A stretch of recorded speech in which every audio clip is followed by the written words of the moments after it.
أعوذ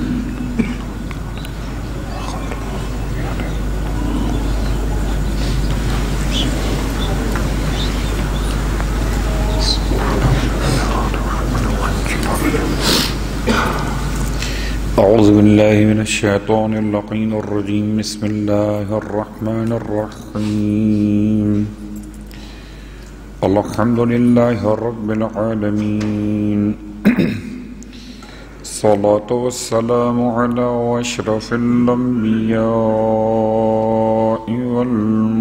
والمرسلين سيدنا أبي القاسم محمد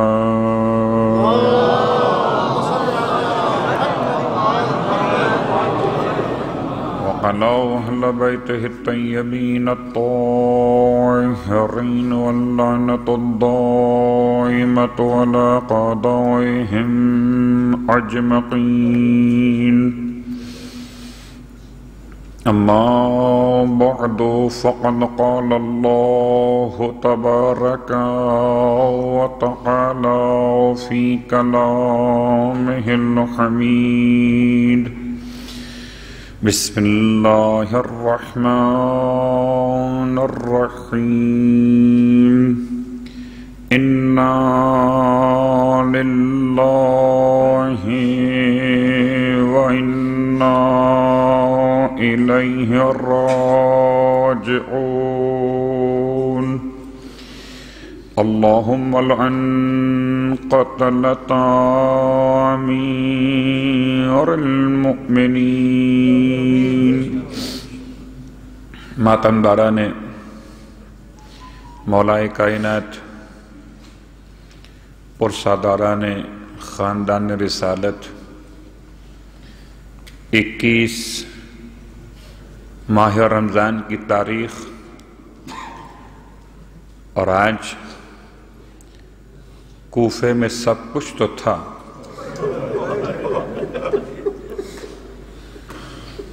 لیکن غموں کا مشکلات کا دور کرنے والا یتیموں پر شفقت کرنے والا مسکینوں کی اور بیواؤں کی خبر گیری رکھنے والا 21 رمضان کو کوفے میں نہ تھا۔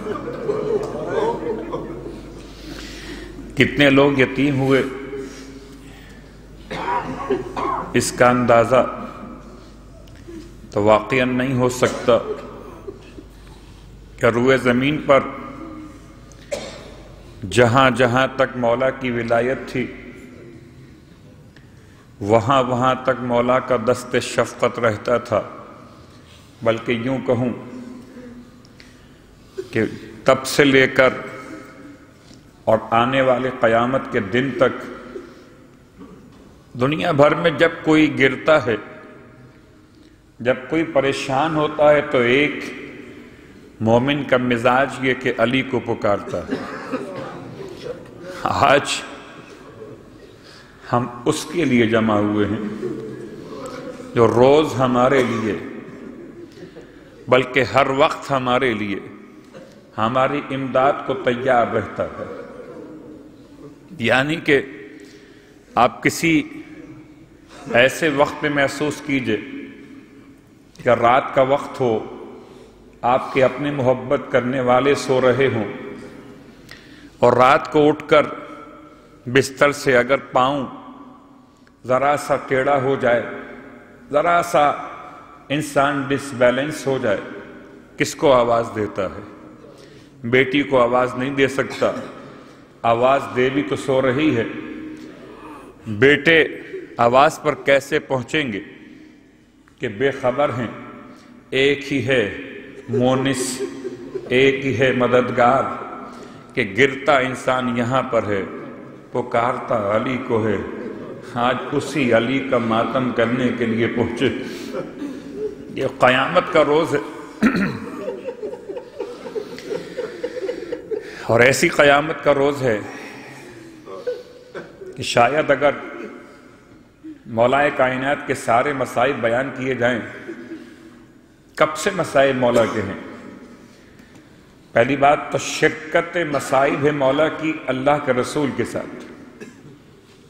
ہر اس مقام پر جس مقام پر اللہ کے رسول نے مصائب برداشت کیے، کوئی زمانہ ایسا ملے گا کہ مولائے کائنات دنیا میں آ چکے ہوں اور پھر رسول پر کوئی مصیبت آئی ہو اور علی ساتھ نہ ہوں؟ کبھی ایسا ملے گا؟ اور جتنی مصیبتیں اللہ کے رسول کے لیے خود آپ کے الفاظ جو بیان کیے جا چکے کہ جتنا مجھ کو اذیت پہنچائی گئی اتنا کسی اور نبی کو اذیت پہنچائی نہیں گئی، تو ہر اس مصیبت میں جب سے مولا اللہ کے رسول کے ساتھ تھے، برابر کے شریک تھے۔ یعنی حد تو یہ ہے کہ لوگ پتھر پیغمبر کو مارتے تھے اور علی پیغمبر کے آگے آ جاتے تھے اور اپنے وجود پر پتھروں کو لیا کرتے تھے۔ کتنا مشکل وقت تھا۔ ایک جملہ آپ کی خدمت میں کہوں گا کہ جتنے مصائب مولائے کائنات کے ہیں اتنے مصائب کائنات میں کسی شخصیت کے نہیں ہیں۔ مجھ میں اتنی ہمت بھی نہیں اور نہ میرے پاس اتنا کوئی علم کا سرمایہ ہے۔ یہ اصل مصائب مولائے کائنات کے زمانے کا امام بیان کرے گا کہ کتنے مصائب تھے مولائے کائنات کے لیے۔ ایک جملہ سن لیجئے کہ آج رات گزر گئی، اس سے پہلے کی راتیں کتنے لوگ جمع ہوئے اس امام بارگاہ میں؟ دنیا بھر میں کتنے لوگ 21 منائیں گے اور مولا کو سلام پیش کریں گے، لیکن مدینے میں تو ایسا ماحول تھا کہ کوئی علی کو پلٹ کے سلام بھی نہیں کرتا تھا۔ یہ مصیبت کم نہیں ہے، یہ مصیبت چھوٹی نہیں ہے۔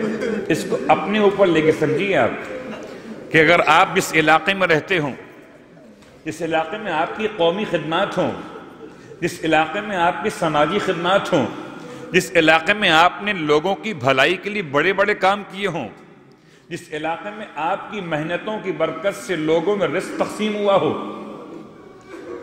اگر اس علاقے میں لوگ آپ کو سلام کرنا چھوڑ دیں، جملہ پلٹ دیتا ہوں، یہ کوئی وطن سے نکل کر پردیسی ہوتا ہے اور میرا مولا وہ تھا جو اپنے وطن میں پردیسی ہو گیا۔ پردیس کسے کہتے ہیں؟ کہ جہاں کوئی جاننے والا نہ ہو، جہاں کوئی پہچاننے والا نہ ہو۔ اور جب یہ جملہ شہزادی نے سنا تھا بہت روئی تھی۔ اگر یہ مصیبت نہ ہوتی تو فاطمہ کیوں روتی؟ رونی تھی اس خبر سننے کے بعد۔ اور جب مولا نے خود سوال کیا بنت رسول کیوں روتی، تو شہزادی جواب دیتی ہیں میں نے سنا ہے ابو الحسن کہ لوگ اب آپ کو سلام بھی نہیں کرتے۔ مولا نے جملہ سنا، ارشاد فرمایا بنت رسول اگر اس حد تک بات ہوتی تو شاید برداشت کے قابل ہوتی، بات تو اس سے بھی آگے بڑھ چکی۔ اب جناب سیدہ کا کلیجہ بڑی محبت تھی۔ کائنات میں مولائے کائنات سے سب سے زیادہ محبت پروردگار کو جس نے خلق فرمایا، اس کے بعد محبت مولائے کائنات کا سب سے بڑا مرکز رسول خدا کی ذات، اور اس کے بعد کائنات میں سب سے زیادہ مولائے کائنات سے محبت کرنے والی ذات جناب سیدہ کی ہے۔ بڑی محبت تھی مولا سے، اور اتنی محبت کہ رو کے کہتی ہیں کہ اس کے بعد اب مزید کیا گنجائش کہ آپ پر ظلم ہوا ہے۔ ارشاد فرماتے ہیں بنت رسول میں جس کو سلام کر لیتا ہوں نا وہ مجھے پلٹ کے جواب سلام کے قابل نہیں سمجھتا۔ کیا بگاڑا تھا مولا نے، اور مولا کے مصائب ایک جملے میں اس طرح سے پورے اسلام کی خدمت کا عنوان بن گئے کہ جب ویسے تو کبھی ایسا وقت آیا نہیں تھا کہ مولا کے بدن پر شہزادوں کی نگاہ پڑی ہو، مگر جب مولا کو غسل کے لیے لٹایا گیا تھا اور مولا کے بدن سے لباس کو جدا کیا گیا تھا، تو تاریخ کا جملہ ہے کہ مولا کائنات کا پورا بدن اتنے زخموں کے ساتھ تھا، اتنے زخموں کے ساتھ تھا کہ جو دیکھتا تھا وہ روتا تھا، زاروں قطار روتا تھا، اتنے زخم کھائے تھے، اتنے زخم کھائے۔ یہ جسم کے زخم اور تھے، وہ دل کے زخم اور تھے۔ میرا مولا کتنا زخمی حالت میں دنیا سے گیا ہے۔ اجرکم علی اللہ۔ کون بیان کر سکتا ہے مولا کے سارے مصائب؟ البتہ مصائب کے ساتھ ساتھ ذرا کچھ وصیت کی بات بھی کریں اور پھر مصائب پر مجلس تمام کریں گے۔ کل امام کی مدت حیات ظاہر ہم کل بیان کر رہے تھے 63 برس، اور 63 برس میں امام علیہ السلام کی زندگی میں کتنے واقعات پیش آئے؟ کیا سکون کا سانس لینے کا موقع ملا؟ ان 63 برسوں میں کمال کی بات یہ ہے کہ تاریخ راوی اصحاب رسول اور مولا کے چاہنے والے سب کے سب مولا کے فضائل کو کبھی خیبر، کبھی خندق اور کبھی اس کے علاوہ دیگر مقامات پر سنتے چلے آئے، بیان کرتے چلے آئے، لیکن مولا نے کسی مقام پر خود اپنی کامیابی کا اعلان نہیں کیا۔ سب نے مل کر کہا بخن بخن، مگر مولا نے خود اعلان نہیں کیا۔ روز اول سے لے کر اور اس دن تک جس دن مولا نے خود اپنی کامیابی کا اعلان کیا، وہ آخری دن تھا۔ واقعاً کیا الفاظ ہونا چاہیے تھے؟ جب کسی کے تلوار لگتی ہے تو کیا کہہ سکتا ہے؟ وہ زخم لگتا ہے، خون بہتا ہے تو شدت غم سے چلا سکتا ہے، فریاد کر سکتا ہے۔ قتل کرنے والے، تلوار مارنے والے کو برا کہہ سکتا ہے، یہی تو ہے نا۔ یہ انسان کے فطری مسائل ہیں کہ اگر کسی نے کسی کو مارا ہے تو جس کو چوٹ لگی ہے وہ اپنی چوٹ کی فریاد بھی کرتا ہے، مارنے والے کو برا بھی کہتا ہے۔ کمال ہے، کمال کہ مولائے متقیان کے ضربت لگی ہے، نہ تو اپنے زخم کی فریاد کی ہے، یہ اپنے مقام پر مرثیہ نگاری ہے۔ اس میں ابھی آپ نے سنا کہ مولا اپنے درد کی شدت کو بیان کر رہے تھے، تقاضے بشریت اپنے مقام پر، لیکن روایتوں نے امام کے پہلے جملے کو امام کے درد کا عنوان نہیں رکھا کہ امام نے فرمایا ہو کہ مجھے چوٹ لگی ہے، خون بہ رہا ہے، ہائے اور وائے فرمائی، العیاذ باللہ من ذالک۔ کیا کمال ہے! اور تلوار ایسی نہیں ہے جو معمولی زخم ہو، اس لیے کہ مولا تو زخم کھانے کے بڑے عادی تھے، اس اعتبار سے کہ مولا کائنات کے بدن اقدس پر اتنے زخم لگتے تھے مختلف جنگوں میں، اسلام کی محبت میں، ہم تک پیغام پہنچانے کی محبت میں اتنے زخم لگے تھے کہ جب گھر پہ پلٹ کے واپس آتے تھے تو شہزادی تو معصومہ ہے اپنے مقام پر، البتہ جو اور خدمت گزار امام کر رہے تھے وہ روتے تھے دیکھ کر، اللہ کے رسول سے کہتے تھے کہ ہمیں خوف ہے کہیں علی اس زخم سے دنیا سے گزر نہ جائیں، اتنے زخم لگے تھے مولا کو۔ اور ایک اور جو پہچان بتائی یہ تاریخ نے کہ زخم اتنے گہرے لگتے تھے مولا کے کہ اگر زخم کے ایک طرف سے مرہم میں رکھا جاتا تھا روئی کو لگا کر مرہم کے ساتھ، تو زخم کے ایک سامنے کے حصے سے رکھتے تھے اور زخم کے دوسرے حصے سے باہر۔ اس کا مطلب ہم یہ سمجھیں کہ زخم جسم کے آر پار تک لگ چکے تھے، تو ایک تلوار کی ضربت وہ اتنے زخموں کو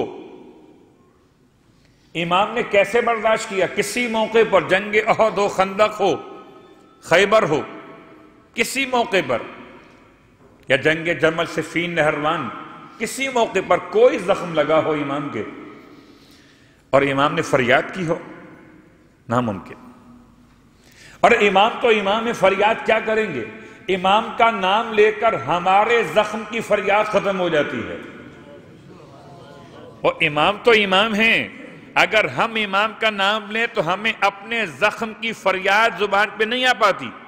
جب یا علی کہہ دیں تو ہائے اور وائے ختم ہو جاتا ہے۔ تو مولا کائنات کے جسم پہ زخموں کا اندازہ، اور اس کے بعد یہ تلوار، اور اس وقت آپ کا جملہ فرم فزت ورب الکعبۃ، یہ ایک ایسا جملہ ہے اور جہاں تک ہم نے علماء سے سنا، خطبہ نے بیان کیا، روایتوں میں تلاش کیا گیا، مولا کائنات کے سوا آپ سے پہلے اور نہ آپ کے بعد کسی اور نے، یہ خاص امتیاز ہے مولا متقیان کا کہ آپ نے وقت ضربت اپنی زبان سے ذکر خدا کر رہے تھے، اور ذکر خدا کرتے کرتے سجدے کی حالت میں فزت ورب الکعبہ، رب کعبہ کی قسم میں کامیاب ہو گیا۔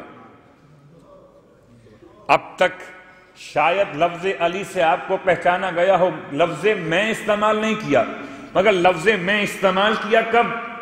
جب امام علیہ السلام نے آخر وقت میں ضربت کھانے کے بعد یہ نہیں فرمایا کہ علی کامیاب ہو گیا، فزت میں کامیاب ہو گیا، اور قسم کس کی؟ رب کعبہ کی۔ اس کی تفصیل تو بہت ہو سکتی ہے، اس ایک جملے پر اشرا بھی ہو سکتا ہے کہ رب کعبہ قسم کیوں کھائی مولا نے؟ کیا سننے والے شک کر رہے تھے کہ علی کامیاب ہوئے کہ نہیں ہوئے؟ ایک جملہ کافی سمجھانے کے لیے، ابن ملجم سمجھتا تھا کہ تلوار مار کر وہ کامیاب ہو گیا۔ ٹارگٹ کیا ہے؟ ٹارگٹ کسے کہتے؟ ٹارگٹ معین شخص کو مار دینا۔ ابن ملجم نے، عبد الرحمن ابن ملجم نے جو تلوار زہر میں اس طرح آلودہ کی تھی، اس کا ٹارگٹ کیا تھا کہ علی کو شہید کر دے۔ اس نے تلوار ماری ہے، پوری شدت سے ماری ہے، تو کامیاب کون ہوا؟ مارنے والا نا۔ ہم یوں سمجھتے ہیں کہ اگر مولا کائنات کے سر پہ تلوار نہ لگتی اور پھر آپ کہتے کہ میں کامیاب ہو گیا، جو مارنے آیا تھا وہ ناکام ہو گیا، تو دنیا سمجھ میں آتی۔ ایسی تو ہوتا ہے کہ وہ مارنے آیا تھا، ہم نہیں مر سکے اس سے، ہم اس کے ہاتھ سے نکل گئے۔ کمال عشق ہے۔ اور اس دن سے مولا نے معیار کو ایسے پلٹ دیا کہ آیا تھا مارنے وہ، اور کامیاب ہوا وہ جس نے سر سجدے میں دیا۔ یا ایک جملہ اور کہہ کر اس بات کو یوں سمجھ لیجئے کہ امام کے اس ایک اناؤنسمنٹ نے، ایک اعلان نے دنیا بھر پر یہ ظاہر کر دیا کہ سر اتار کر تو سب کامیاب ہوتے ہیں، ہم وہ ہیں جو سر دے کر بھی کامیاب ہیں۔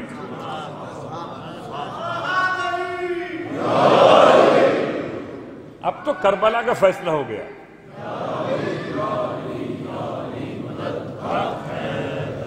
کربلا کا فیصلہ ہو گیا، سر کاٹنے والا کامیاب نہیں ہے، جس کا سر کاٹا گیا وہ کامیاب ہے۔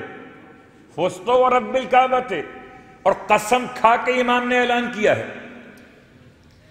اور اب آئیے امام کی پوری زندگی پر خلاصہ اور امام کی وصیت کے خاص جملات۔ ویسے تو آپ کی وصیتیں تشریحات کے اعتبار سے بہت طویل ہیں، اور شاید پچھلے سال میں نے کچھ اشارہ کیا تھا، امام کی وصیتیں جو جمع کی گئیں وہ 70 سے زیادہ وصیتیں ہیں امام کی، جو امام علیہ السلام نے مختلف مواقع پر مختلف افراد کے سامنے اپنی وصیتیں بیان فرمائی ہیں۔ وصیت کا لغوی ترجمہ ایک الگ موضوع ہو جائے گا، اس کے اصطلاحی معنی الگ موضوع ہے۔ وصیت عام لفظوں میں کسی کا دنیا سے جانے سے پہلے کوئی ایسی بات کہنا جس کا تعلق اس کے جانے کے بعد اور سامنے والوں سے ہو، اسے وصیت کہا جاتا ہے۔ اور بڑی زیادتی ہوگی اگر کوئی مولا کے اس غم میں اپنا خون بہانے کو تیار ہو، مولا کے غم میں اپنا سینہ کوبی کرنے کو تیار ہو اور مولا کی وصیت سننے پہ تیار نہ ہو، تو اسے یوں کہا جائے کہ باہر کھڑا ہوا ہے مگر گھر میں داخل نہیں ہوتا۔ وصیت تو گھر میں داخل ہونے والوں کے لیے امام نے بیان کی تھی۔ اب ویسے میں اس کو آسان کر لوں جملے، کبھی کبھی کوئی حادثہ پیش آتا ہے اور کسی حادثے کو دیکھ کر یا میڈیا پر کوئی دکھایا جاتا ہے منظر بہت دردناک، اس کو دیکھ کر ہماری آنکھوں میں آنسو تو آ جاتے ہیں کہ بچے کو مارا گیا، بچی کو مارا گیا، اس کے ساتھ یہ زیادتی ہوئی اور وہ اتنا دردناک منظر کہ آپ رونے لگے۔ تو آپ باہر کے لوگ ہیں، رو رہے ہیں، آپ کا اس مرنے والے یا اس قتل ہونے والے کی وصیت سے کوئی تعلق نہیں ہے۔ تو اگر ایسے ہی رونا ہے تو پھر یہ رونا محبت کی بنیاد پر تو ہو سکتا ہے، مودت کی بنیاد پہ نہیں ہے۔ اور اگر مودت کی بنیاد پہ رونا چاہتے ہیں تو پہلے سمجھیں کہ مولا نے اپنے جانے سے پہلے کچھ فرمایا تھا یا فرمائے بغیر چلے گئے۔ مولا کی شہادت اچانک نہیں ہوئی ہے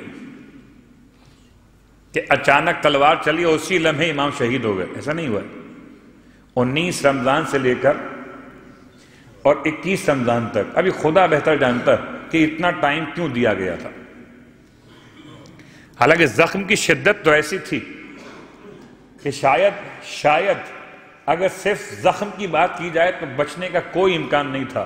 یہ خدا نے 2 دن لگتا ہے زینب و ام کلثوم کے لیے بڑھائے تھے۔ یعنی میں کیا سخت جملہ کہوں کہ اگر ملک الموت دروازے سیدہ پر رکا ہوا ہے، جب تک سیدہ اجازت نہ دیں تب تک پیغمبر کی روح قبض نہیں کرے گا، تو کچھ تو بیٹی کا خیال خدا کو یہاں پر بھی ہوگا نا۔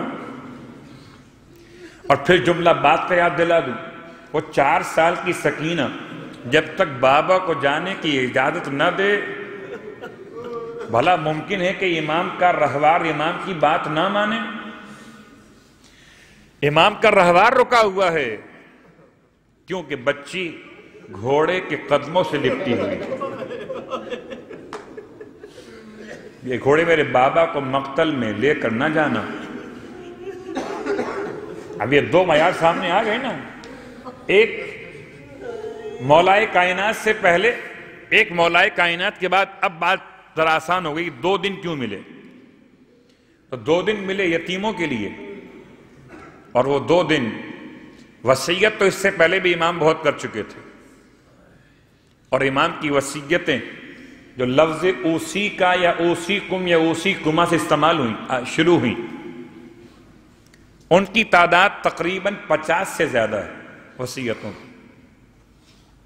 البتہ بہت جمع کر کے شیعہ سنی روایتوں سے تقریباً 46 وصیتوں کو مرتب کیا گیا، اور 46 وصیتوں میں سے اب وہ آخر وقت کی وصیتیں، جنگ صفین سے واپسی پر الگ موضوع ہے، جنگ جمل نہروان سے متعلق جو آپ کے پیغامات وہ الگ موضوع ہیں، امام حسن مجتبیٰ سے آپ کی خاص وصیتیں وہ الگ موضوع، اس کے اعتبار سے حالات و واقعات کے یہ خاص موضوع کہ امام علیہ السلام نے دنیا سے جانے سے پہلے 3 قسم کی وصیتیں کی ہیں۔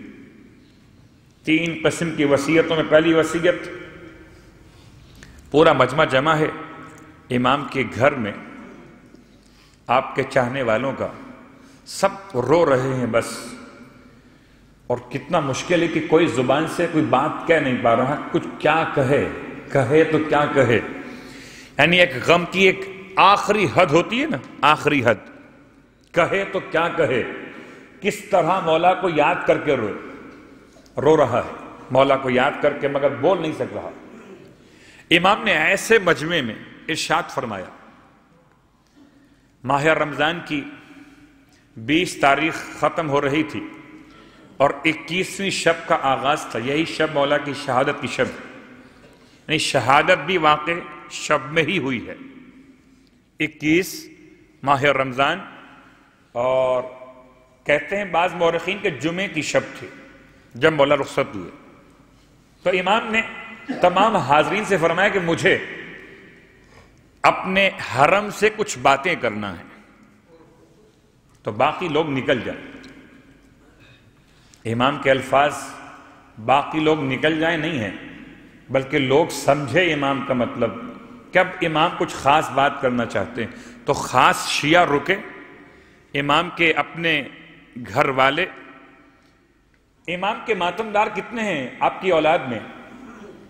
محسن شہید کو ہٹا کر جو پہلے شہید ہو گئے شکم مادر میں، امام کی اولادوں میں 27 اولادیں بیان کی گئیں،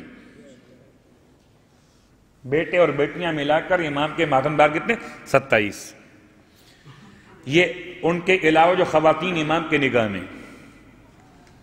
اور جو آپ کے خاص شیعہ رکے، اور امام نے ان تمام کے سامنے وصیتوں کے 3 حصے بیان کیے۔ پہلا حصہ وصیت کا جو مخصوص ہے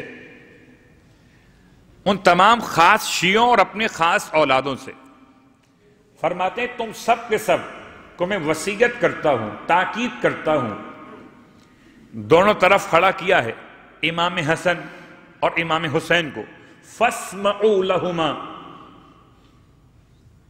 کہ تم سب کے سب ان دونوں کی بات سنو گے اور ان دونوں کی اطاعت کرو گے۔ اب سے پہلا جملہ مولا کا، ان دونوں کی، یہ دونوں جنت کے جوانوں کے سردار، ان کے بارے میں تاکید فرمائی، اور پھر وصیت کا ایک حصہ مخصوص کیا امام حسن مجتبیٰ سے کہ آپ کو ارشاد فرماتے ہیں وَإِذَا أَنَا مِتُّ، جب میری موت واقع ہو جائے تو بیٹا تم مجھے غسل دینا، غسلنی، غسل دینا، وَكَفِّنِي، مجھے کفن پہنانا، اور میرے جنازے کو اٹھا کر لے کر چلنا۔ مخصوص وصیتیں، اس میں یہ بھی شامل ہے کہ سارے اہل بیت کو امام نے امام مجتبیٰ کے سپرد کیا ہے۔ اس کے بعد وصیت کا ایک حصہ اخلاقیات کا ہے، اور اخلاقیات میں تقریباً 11 جملے، یا یوں کہیے 11 باتوں سے متعلق امام کی وصیت ہے۔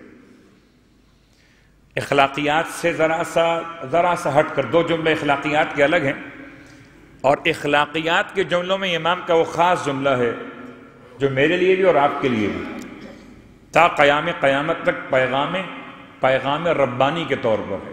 اس لیے کہ علی علیہ السلام وہ ہیں کہ جن کا کلام خدا کے کلام کے بعد ہے اور مخلوق کے کلام سے بلند ہے۔ امام کی وصیت فرماتے ہیں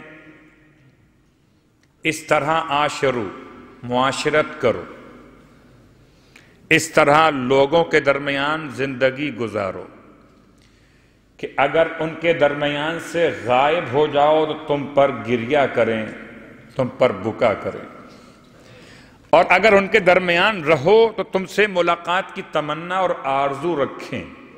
یہ مولا کا فرمان آپ نے کہیں سنا ہوگا، پڑھا ہوگا، آپ کے علم میں ہوگا، لیکن امام کی وصیت میں بھی جملہ شامل ہے۔ یعنی مولا کائنات جاتے جاتے اپنے چاہنے والوں کو ایک سبق دے رہے اچھی معاشرت کا۔ افسوس آج کا ماتمدار، آج کا مولا کا مومن، نمازی، روزے دار، سب کچھ اچھا کرنے والا، اچھی معاشرت اگر نہ کر سکے تو اس نے علی کی وصیت کو پامال کر دیا۔ سخت جملہ، مجبوری، اس لیے کہ بہرحال اگر وصیت کا علم نہ ہو اور کوئی کہے قیامت میں خدا میں عمل کرتا، وصیت معلوم نہیں تھی مجھے کہ میرے مولا نے وصیت بھی کی تھی کہ نہیں کی تھی، اور کی تھی تو کیا کی تھی، تو اب یہ منبر اور یہ فرش آپ کو ہمیشہ علماء بیان کرتے رہیں گے کہ جن کی ذمہ داری کہ امام نے وصیت کی تھی، اور وصیت میں مجھے اور آپ سب کو شامل کیا تھا۔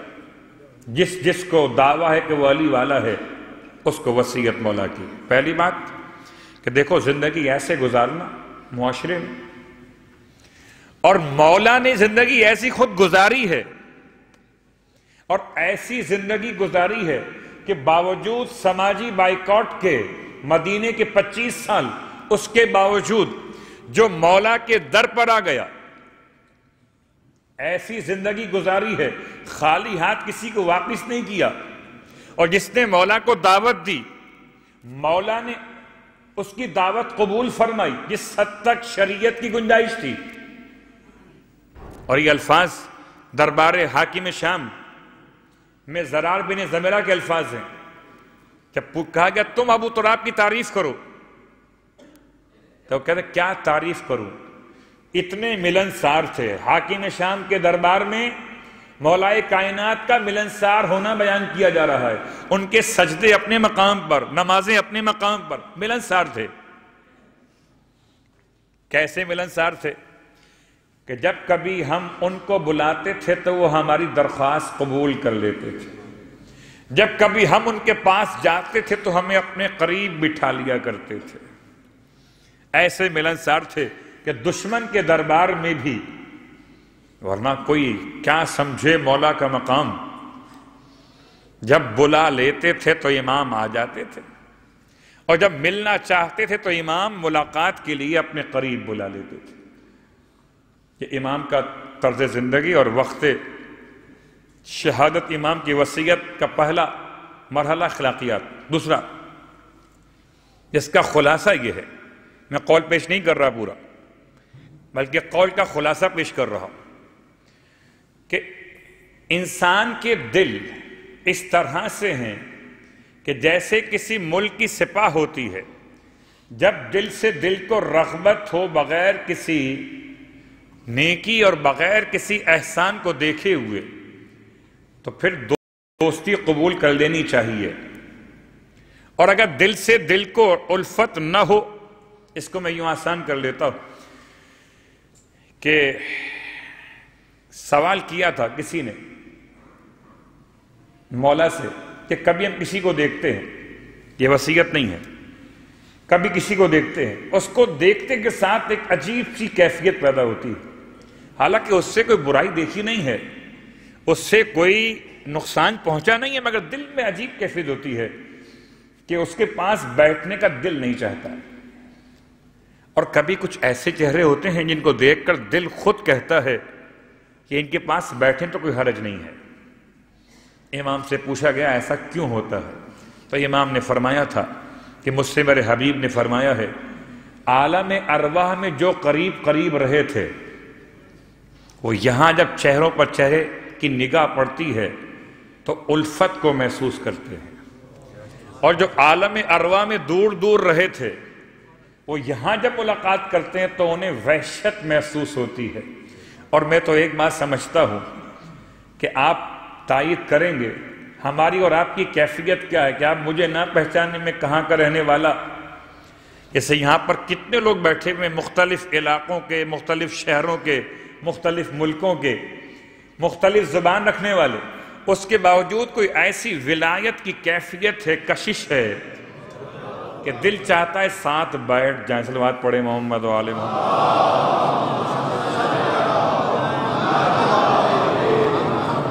تو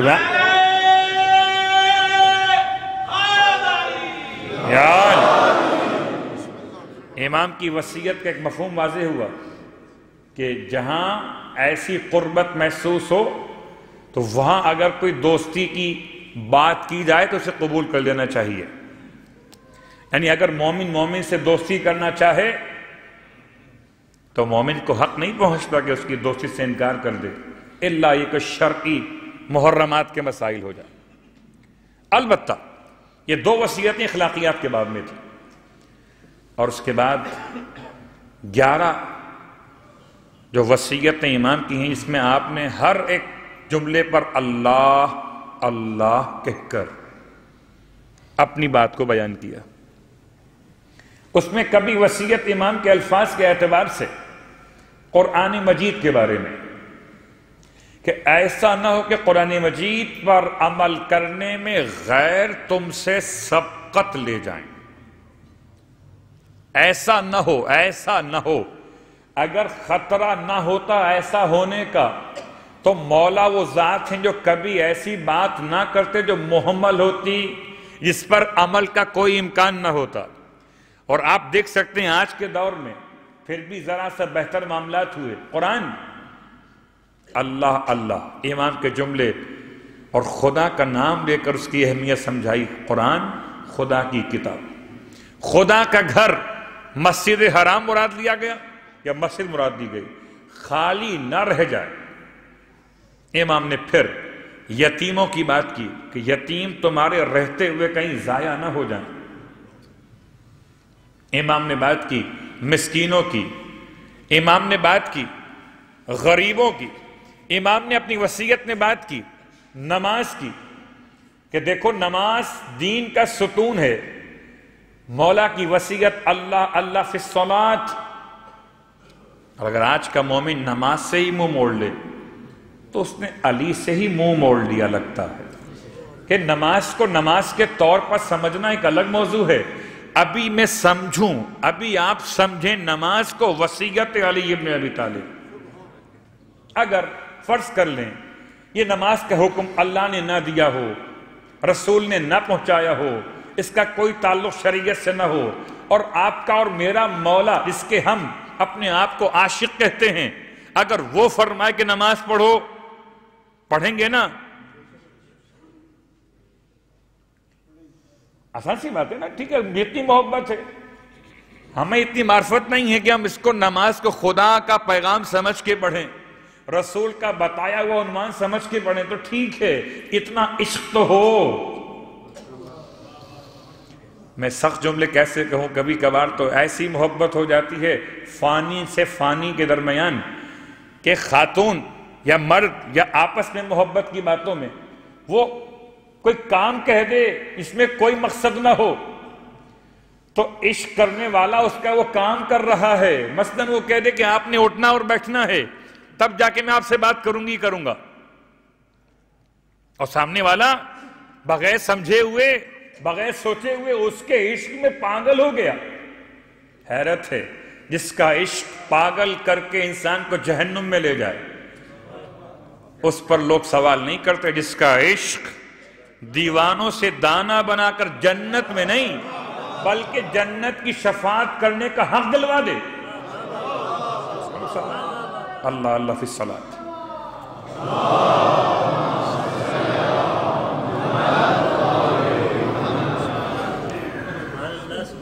امام کے وصیتوں میں روزے کی بات بھی ہے، زکوٰۃ کی بات بھی ہے، نماز کی بات بھی ہے، خدا کے گھر کی بات بھی ہے، قرآن کی بات بھی ہے، مسکینوں کی بات بھی ہے۔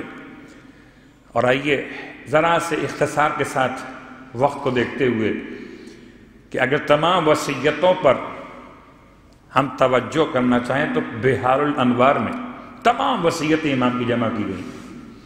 اور آئیے وقت رخصت و غربت تو رات میں تھا، آج شام کا وقت ہو گیا۔ جب کوئی شام کا وقت ہو جائے تو اسے یتیموں کی شام کہہ کر یاد کیا جاتا ہے کہ 19 رمضان کے بعد جو شام آئی ہے تو اس میں تو مولا موجود تھے، کم از کم ایک دلاسا اور آسرا تھا بیٹیوں کو کہ شاید بابا ٹھیک ہو جائیں، شاید بابا ٹھیک ہو جائیں۔ اس لیے تو بلایا گیا تھا جراح کو، اسیر بن سکونی، جس نے امام کے زخم کا معائنہ کیا تھا۔ اس کے بعد بھی ایک امکان تو تھا، بیٹیاں باپ کو دیکھ دیکھ کر روتی تھیں، میرا دل کہتا ہے مصلے بچھا کر دعا کرتی ہوں گی، خدا سے اپنے بابا کی زندگی مانگتی ہوں گی۔ اور سب سے زیادہ روایت کے جملوں میں سب سے زیادہ جو تڑپ رہی تھیں اور جناب ام کلثوم تھی، بار بار روتی تھی۔ خدا معلوم کہ بیٹیاں باپ کو دیکھ کر روتی تھیں، باپ کیوں روتے تھے؟ عالم الغیب ہے میرا مولا، اسے خبر تھی کہ کیا ہوگا اس شہر کوفہ میں جب زینب کے سر پہ چادر نہ ہو۔ ماتم دارو،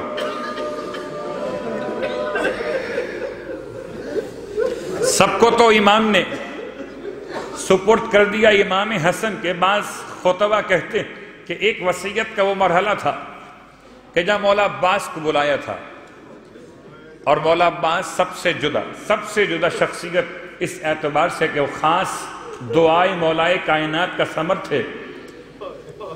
باقی سب تو خدا کی عطا تھے، باقی سب فرزند اور آپ کی بیٹیاں خدا نے آپ کو دی تھی، آپ نے خدا سے ایک ہی مانگا تھا، اور جو مانگا تھا اسے عباس کہتے تھے، اور مانگا اپنے لیے نہیں تھا۔ یہ کمال عشق حسین سے، مانگا اپنے لیے نہیں تھا، اس کو بلایا جس سے مانگا تھا، اور مانگا حسین کے لیے تھا۔ بلانے کے بعد باقی سب کے تو ہاتھ دیے تھے مولا حسن کے ہاتھ میں، اور حسین کو بلایا، اپنے بیٹے عباس کو بلایا، اور مولا حسین کا ہاتھ مولا عباس کے ہاتھ میں دے کے فرمایا، بیٹا حسین کا خیال کرنا۔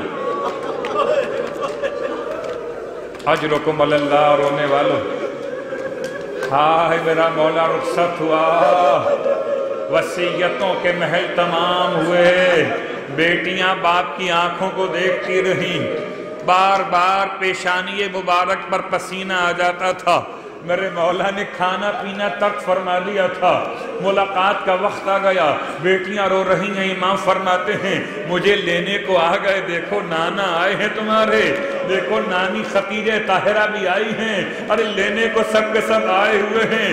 رسول خدا مجھ سے فرما رہے ہیں جلدی ہماری جانب آئی ہے، مجھے منتقل کرنے کی تیاریاں ہو رہی ہیں۔ ارے بچے روتے تھے، بابا ہمیں چھوڑ کے جا رہے ہیں۔ امام کی آنکھیں بند ہوئی، قیامت برپا ہو گئی، اتنا گریا یا رسول خدا کی رحلت پر ہوا تھا یا مولا کائنات کی شہادت پر ہوا۔ رات کا اندھیرا ہے، امام کو غسل و کفن دیا جا رہا ہے، وصیتوں کے محل میں امام حسن پابند کیے گئے تھے، غسل و کفن دیا جا رہا ہے، امام کا جنازہ تیار ہوا۔ رونے والوں، جب کوئی جنازہ گھر سے اٹھتا ہے نا، ایک کام اور کیا جاتا ہے کہ پہلے تمام کو جمع کیا جاتا ہے اور چہرے سے کپڑا کفن کا ہٹایا جاتا ہے تاکہ تمام گھر والے آ کر ایک بار چہرہ اور دیکھ لیں۔ اور جب مولا کا چہرہ دکھایا گیا ہوگا، گھر میں قیامت برپا ہوئی۔ الوداع الوداع یا ابا الحسن، الوداع۔ رونے والوں، بیٹیاں زاروں قطار روتی ہیں، رونے والوں خدا آپ کو کوئی غم نہ دے۔ کیسے رو رہے ہیں؟ یہاں کوئی گھبرانے کی بات ہے؟ ارے ایسے روئیے جسے اپنے باپ کے جنازے میں بیٹا روتا ہے، ہمارا باپ مر گیا، ہم یتیم ہو گئے، اب بھی آواز بلند نہ ہو تو کب بلند ہوگی آواز؟ ارے میرا باپ مر جاتا، میرا مولا شہید نہ ہوتا، میری اولاد مر جاتی، میرا مولا شہید نہ ہوتا۔ رونے والوں رخصت ہوا میرا مولا، جنازے کو تیار کیا گیا ہے۔ بس جملہ سننا، یہ آپ کی محبت کا تقاضا ہے، آپ نے آوازیں بلند کی ہیں، خدا کرے آواز وہاں تک پہنچے جہاں تک سیدہ۔ رونے والوں، جب کوئی غم حسین میں روتا ہے تو اس کے آنسو لینے کو ماں چلی آتی ہے، جب کوئی غم علی میں روئے گا میرا دل کہتا ہے اس کے آنسو رومال میں لینے کے لیے سیدہ کا بابا بھی آئے گا۔ ہے کوئی میرے علی پہ رونے والا، جس علی کو میں نے گود میں پالا تھا؟ رونے والوں، اللہ کے رسول مثل شفیق قدر کے تھے مولا کے لیے۔ ہائے جنازہ تیار ہوا، مولا کی وصیت تھی میرے جنازے کو آگے سے اٹھانا، پیچھے سے اٹھانا، آگے سے خود بخود بلند ہوگا، جنازہ لے کر چلے۔ رونے والوں، آپ رو رہے ہیں نا، آپ کی آواز بلند ہو رہی ہے، مگر تاریخ کا جملہ ہے، ایک مقام ہے حنانہ کہلاتا ہے، کہتے ہیں وہاں مسجد کا مینار یا دیوار، امام کا جنازہ گزرا، دیوار سے رونے کی آواز بلند ہوئی، ارے پتھر بھی روئے تھے علی کو، مسجد کی دیوار بھی روئی تھی علی کو۔ رونے والوں، مولا کے جنازے کو لے کر چلے، جانب غریعین چلے، جانب نجف چلے۔ ہاں امام کی وصیت کے مطابق قبر کو تیار پایا تھا۔ ماتم دارو، یہ شہزادوں کا کلیجہ تھا کہ بابا کو دفن کر کے چلے، لیکن واہ غربتا، روتے ہوئے چلے، مگر کسی مسکین کے رونے کی آواز آئی ہے۔ ماتم دارو، آپ تو دعا مانگیں گے نا ابھی آخر میں کہ خدا آپ کو نجف کی زیارت نصیب کرے۔ سنو سنو رونے والوں، روتے ہوئے شہزادوں نے کسی رونے والے کی آواز سنی ہے، کوئی مسکین فریاد کر رہا ہو۔ ایک مرتبہ رک گئے، دیکھا ایک معذور شخص ہے، معذور شخص ہے، ہاتھ پاؤں سے معذور ہے، آنکھوں سے دکھائی نہیں دیتا، اور اس کے قریب آئے، اس فریاد کا سبب پوچھا۔ مولا حسن بیٹھ گئے، اس کے سر کو اپنی گود میں لے لیا اور اس کے سر پر ہاتھ پھیرنا شروع کیا۔ اے یتیم ہو جانے والے مولا، اتنی محبت، وہ بھی جان نہ پہچان اجنبی مسکین کے ساتھ۔ ماتم دارو، اگر مولا اتنی محبت کر رہے تھے تو اگر کوئی مولا کو پرسہ دے کر دعا مانگے گا تو کیا مولا کی محبت نہ ہوگی؟ مسکین کے پاس بیٹھ گئے، اس کے سر کو اپنی گود میں لیا، اس کے سر کے بالوں میں اپنے انگلیاں پھیرتے تھے، محبت فرماتے تھے، مگر اس نے ذرا سا غصہ کیا۔ مسکین نے، اس معذور نے اپنے سر کو اٹھا کے زمین پہ ڈال دیا، دوبارہ سر کو گود میں لیا، پھر سر کو ڈال دیا۔ امام نے پوچھا ناراض کیوں ہو، کیا بات ہے، کیا اشتباہ ہو گیا ہے؟ کہنے لگا جائیے میں آپ سے نہیں بولتا۔ پھر ذرا اندازہ ہوا، کہتا ہے میں ذرا سا اشتباہ کر گیا، میرا محسن آتا تھا اور مجھے اس ویرانے میں آ کر کھانا کھلاتا تھا، میں 3 دن سے بھوکا پیاسا، 19 رمضان سے میرا محسن نہیں آیا۔ رونے والوں بعض فقہا کہتے ہیں ایک کہ پوچھا گیا تھا کہ آپ کس لیے روتا ہے، ایک آپ بھوکا اور پیاسا اس لیے نہیں روتا کہ بھوک لگی ہے، پیاس لگی ہے، روتا اس لیے میرا محسن خیریت سے ہو، 3 دن گزر گئے نہیں آیا۔ پوچھا میرے مولا نے، اچھا نام تو بتا، تیرے محسن کا نام کیا تھا؟ کہتا ہے نام تو مجھے نہیں معلوم، جب بھی اس سے نام پوچھا بس یہ کہتا تھا ایک بندہ خدا کے پاس بیٹھا ہے۔ اس کی پہچان یہ تھی جب تک بیٹھا رہتا تھا ذکر خدا کرتا رہتا تھا۔ رونے والوں، جیسے آپ نے کیا نا کہ میرے سر کو اپنی زانو پہ رکھ لیا، میرے سر پر ہاتھ پھیرنا شروع کیا، ایسے ہی وہ کرتا تھا، بس یہ سننا تھا۔ امام نے فرمایا ارے تیرا محسن مارا گیا، سر پہ تلوار لگی، اسے دفن کر کے واپس آ رہے ہیں۔ چیخ ماری معذور نے، رویا نہیں ہے، چیخ ماری ہے معذور نے، اور چیخ مار کے کہتا ہے ایک احسان کر دو مجھ پر، مجھے میرے محسن کی قبر میں لے جاؤ۔ ماتم دارو، اس معذور کو ایک طرف سے امام حسن نے تھاما۔